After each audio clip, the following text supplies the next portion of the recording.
Hey everyone, welcome to my fourth session with this 8-year-old feral horse.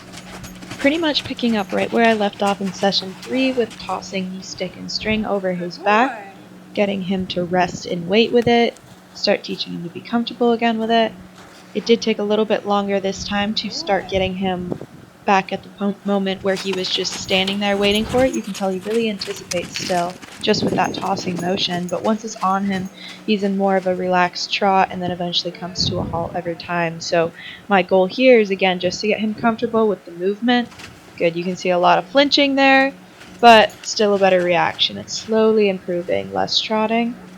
So my goal is to get him, again, comfortable with that movement, comfortable with the touch and the feel, so eventually I can get a little bit closer next to him with the stick and string. You'll notice, watching a lot of different training videos, that horses, especially like in a round pen or arena, tend to have certain spots when they have the ability to be like loose and free. There's not like a rope or someone holding them. They tend to have certain spots that they go to as like their little safe areas. So you'll notice a big one for him is like right near the gate, which is pretty common for a lot of them because they're like, I'm a little uncomfortable right now. I'd rather not be doing this, but you have to help them break through those barriers sometimes. I still give those big releases. I like that he turns into me. It's kind of showing that he's still paying attention and curious.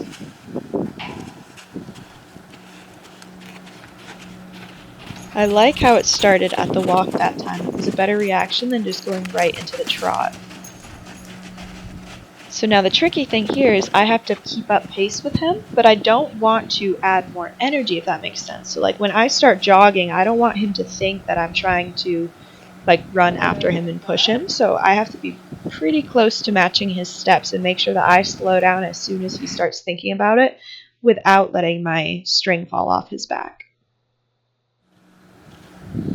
I'll probably pretty much just put it on unedited. Great. Good boy. Much better reaction. See, the other thing I'm doing is you can tell when I'm rubbing on it sometimes. I'm having like the stiffer end of the stick touch him, so it actually feels more like a hand rubbing him, not just the string going over, to prep him more for when I'm petting him and touching him, making sure he doesn't have any super reactive spots. Overall, he seems like a very sweet, mellow, gentle horse who just needs to get around that initial gentling process. You can see that I can approach him a lot more confidently now, go right up to his face, have him sniff me. I like that big release right there. And then go back to tossing the stick and string over. So it's good to have that variation, not just drill one thing for a super long time. Mix it up. Good if he wants to check out the stick and string, I'm going to let him.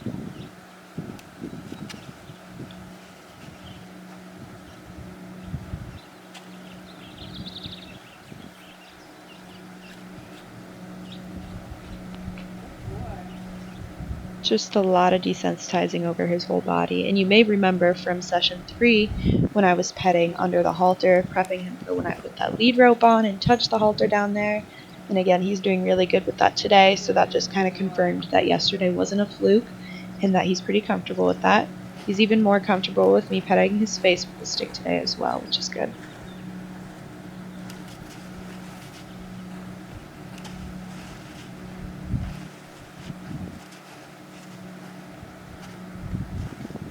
And I feel like today we're having less of the head moving completely away to the outside. Of course, right when I say that is when he does that, but I'm trying to touch that sensitive spot, which is pretty much the cheek piece for him, and right near his ears. So I'm going to wait. I got a few good pets. He turned his head towards me. Good, and then I'm going to release. Super. Again, any parts near the halter, it's important that he feels that touch up because I'm going to be touching there with my hands. So if I can prep him ahead of time with the stick and string, that's going to be best.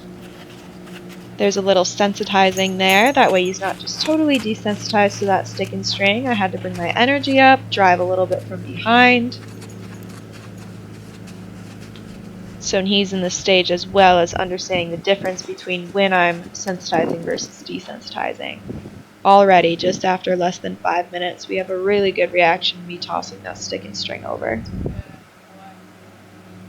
Now I really like working with them without a lead rope initially, and this goes for my Mustangs as well. Just like what I was talking about earlier, when they have a little bit more of that freedom and that option to leave, there's nothing really restricting them or containing them to one area. They still have the ability to make that choice. So if he wanted to here, the only exit I'm blocking is kind of if he were to go forward. Now he can turn right to move away, he can turn towards the fence. I'm trying to stick with him here right now, make sure I can get a good note on his face and then leave him be. Good. Move his hindquarters back around because I don't really like when they start turning their butt to me.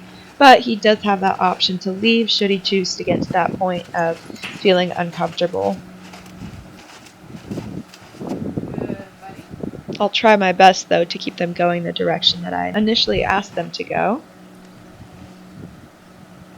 And I think today, I don't know if my goal is getting the lead rope on today. This is my second day working with him, but I know that's the plan, is to get him leading so he's safe enough to go into surgery so he doesn't have to be a Cryptorchid anymore.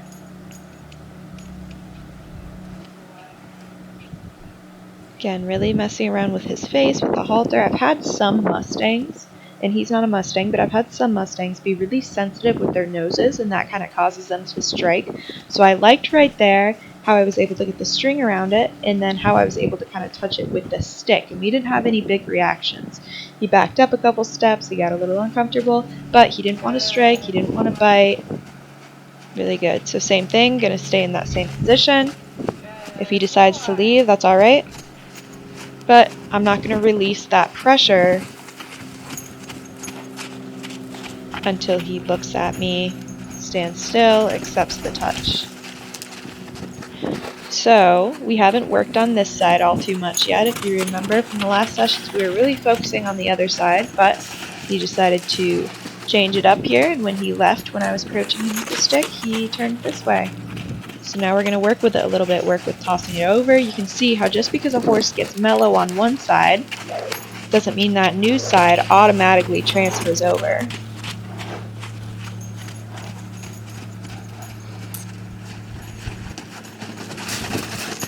So again, just back to that beginning point of trying to get the stick and string to touch him. Again, trying to have little energy with my body, but I do have to jog to keep up with him a little bit if I want to be able to touch him with the string.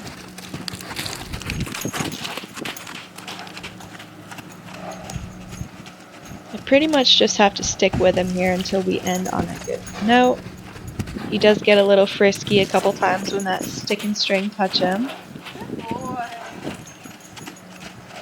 I like that he's getting used to the motion now. So that's always the first thing, get used to the motion, and then we start with the touch. And I don't think the touch bothers him all too much. You can see right then when I just toss it over his hind end, there's no bigger reaction from it. It's really the motion that he's kind of nervous about. He's not able to tell the difference quite yet when there's energy behind it versus just a passive motion of the stick and string. But we're starting to make a quick breakthrough on this side. So really happy with that. Boy. I know, good boy. Good job.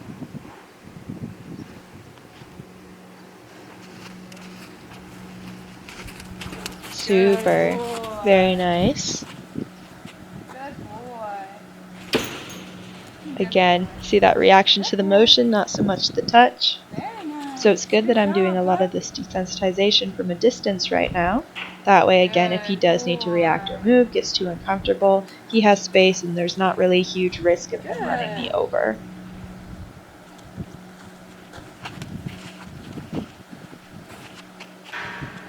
This was definitely probably one of his hardest workout sessions.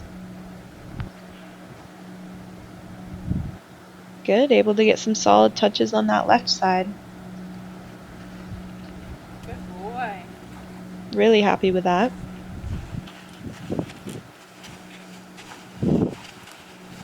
Again, him wanting to face up, and then he kind of changed directions, but I'm just going to go with it, be okay with it for now.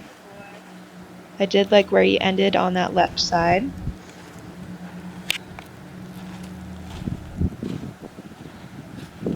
Again, confidently approaching his nose, switching it up, able to get a few pets in.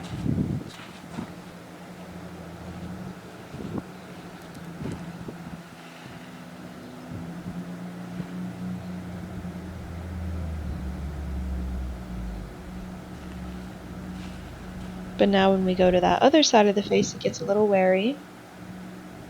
So again, it's always just going to be slow. Start with petting the familiar body part, the section that they're okay with, and then go into the unfamiliar part for a few seconds, and then back to the familiar part.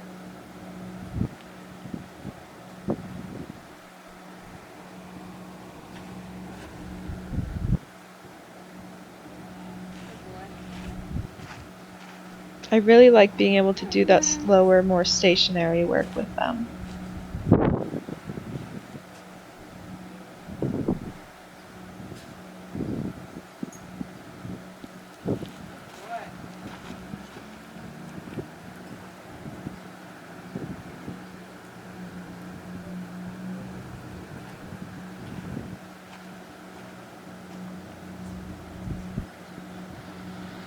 A little bit more cautious when I don't initially touch his neck with the stick when I go right for the halter, but that's pretty much what I'm going to be doing when I put that lead rope on. You want to look at the scary rope? I'm trying to leave this footage all uncut for you guys since I have a person actually filming for me today, so they're able to move around. Luckily, you guys are able to see everything this session.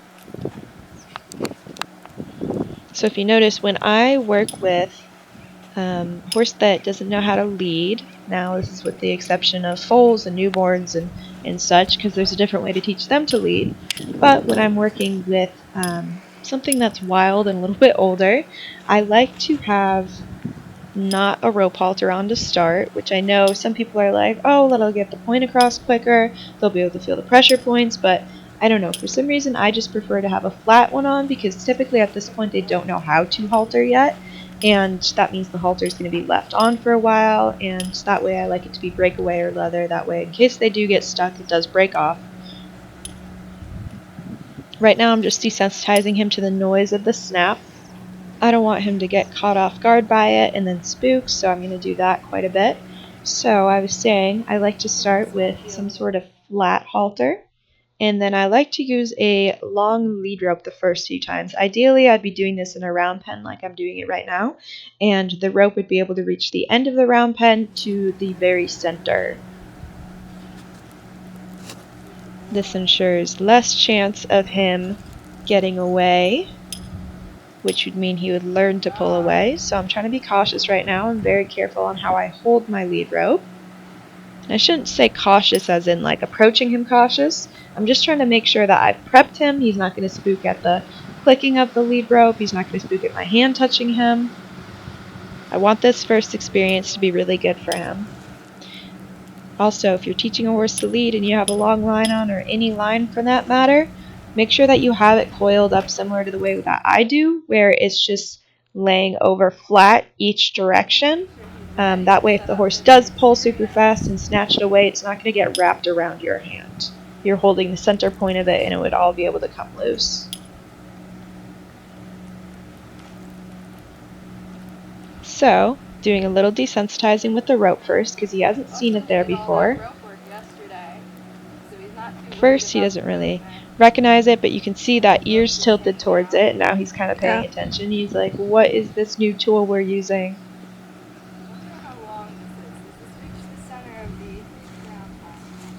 Yeah, you'll be fine. So, and if any of you have watched any of my Mustang videos, you'll know that I'm probably going to ask him to walk for the first time, either by sending him away and then tipping his nose in towards me, or asking him to take a step to the side. So right now, he's learning again about sensitizing, and he's being a little cautious because he's like, this rope is kind of in front of me. It seems like a barrier. I don't know if I can move with it on yet. So I'm going to pick up a familiar tool, add the energy with it, There we go. As soon as he starts moving, I relax that energy. I don't need him to take off at a trot or canter, but I do need him to move forward. By going backwards instead. So I found this to be the easiest way to start introducing them to halter pressure because they're doing something they already know how to do, which is go around the round pen off that forward energy. And then I'm going to back up like I would to stop him or try to draw him in and add a little bit of pressure from that lead rope. So putting together similar cues. So again, have to continue that driving from behind. You can tell he's a little bit lazy. Move forward with it on. So the reason that I had to bring the energy up to that, where it was at that other gate, was because he wasn't moving at all, and now I can't accept him just standing still. That would make it really dull the pressure. So you notice each time I swung that stick and string, the intensity would increase a little bit. I'd add a little bit more energy, a little bit more pressure, and then as soon as he moves, I relax it to the ground.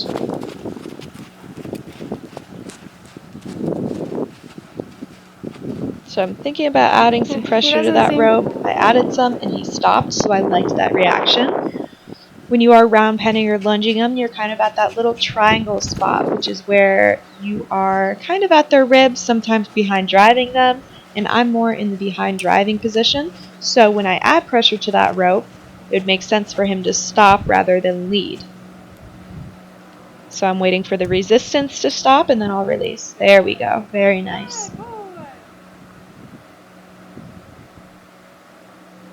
Now I'm asking for that nose to tip in towards me because that's what caused that resistance. Awesome reaction. So when a horse is giving to lead rope pressure, they're going to have to go in whatever direction the pressure is pulling from. So in this case, with me standing a little bit behind him and to the side, it would mean either he's going to have to tip his nose towards me, walk towards me, or even back up to release that pressure. So no matter what he does, good, I liked that one step right there. No matter what he does, if he's releasing that pressure, I'm going to give full slack in that rope. It doesn't necessarily mean leading is going straight forward initially, right? It's just teaching them to give to that lead rope and halter pressure. So now I'm really asking him to tip in, and I don't want to get into a tugging war because horses can equally sit on the amount of pressure you give them. Good. What a good step. So if I didn't pulse with my hand at all, then I would be able to create an equal amount of pressure that he's making, and then we would just be able to sit on it with each other. Now this is him being a little frustrated. That's just what he's doing right there with his lip in the dirt, moving it around. He's like, gosh, what the heck? I've never had this on me before. I don't know what's going on. So, and I never discipline that. They're definitely allowed to have that frustration. But we're going to work through it together, and I'm going to show him that it's really not that bad. So now this is his more difficult side because I've worked on it a little bit less. Good. Super, super light. You saw I barely put a lot of pressure on there, but I did get a reaction from him, so I'm going to release and reward from it. He's being so chill about it. Yeah, he's being really good. I'm just trying to make sure he doesn't get his foot caught over it when he puts his nose down. Yeah. Again, going to hold here while he kind of fights with his head and his neck and wants to barrel through it. Just waiting. Looking for some sort of give from him. And he's coming off the circle. Good. Super. Good job. So if the first thing I teach him is just to tip his head in and yield his hindquarters, that's great. That's a really good win.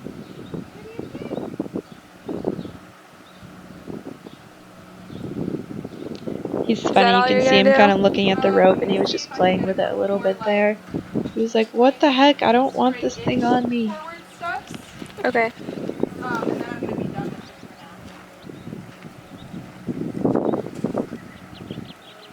now. Again, when I ask him to take a step the first time without having to send and push him around, I'm going to go to the side. The reason I do that, again, is for that same pressure concept where we can't equally lay on each other's pressure, but it also kind of puts him a little bit off balance. Okay, if I were to pull straight forward, we'd be laying on each other in the pressure, but if I go to the side, kind of tips his nose, makes him a little bit off balance. Good. Great reaction. This is a really, really good first leading session.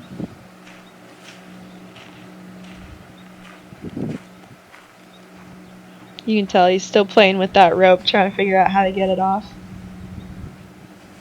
Good boy.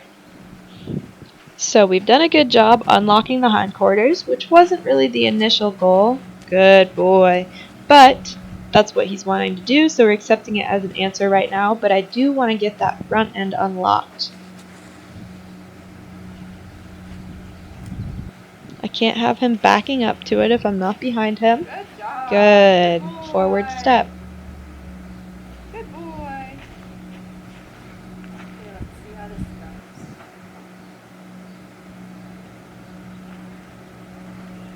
So it looks like I'm about to go back to driving him forward. Good. So I give him that line and that slack as he moves out to the rail. Very nice. Good. Good. So all just bad tosses on my part, but still really good desensitizing for him. Good. So just like before, mixing it up, not doing the same thing constantly. Very nice. Good boy. Now I'm trying to work on getting those shoulders unlocked. So instead of trying to pull him forward, what I'm doing is isolating. So what I did was ask him to step forward on his good side, and then went around the front of him and used my stick to apply pressure to ask him to step his shoulder over. Good boy. And in return, that made him step, cross. I got what I was looking for from him, and I taught it to him in a way that he understood, because it was something we already did before, just not with the line on. Good job.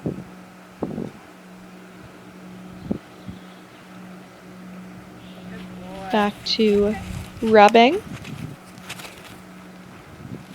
Now we're doing a little bit of lead rope work because he did start to walk away. So this is a little bit of teaching him what that little restriction feels like. Good boy. Because before, if I approached him with a stick and he decided he wanted to walk, he could. He could just walk off and go.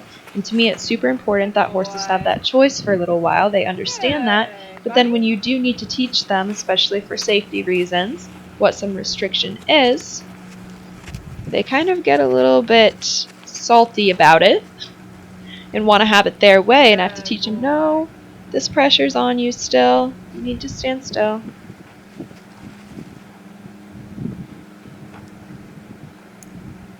boy. Good, so keep going at the pace I'm going at. Wait for him to stand and give. So again, you can see the pulsing with my hand. That way I'm not just holding a constant pressure. As soon as he looks at me, faces up, then I release. Super. So I changed it up, instead of going in with just the stick, back to the stick and string so I could toss that over on him.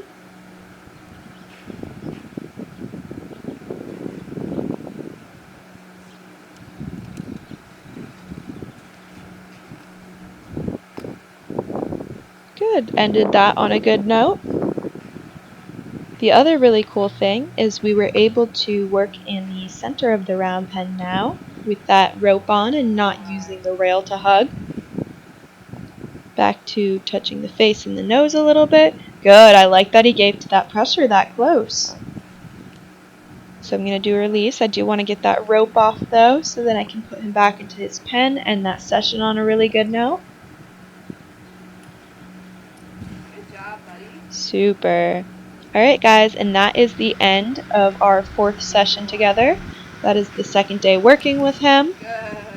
Good, I'm really glad that he was able to stand still for that. Otherwise, we probably would have had to work for another minute or two.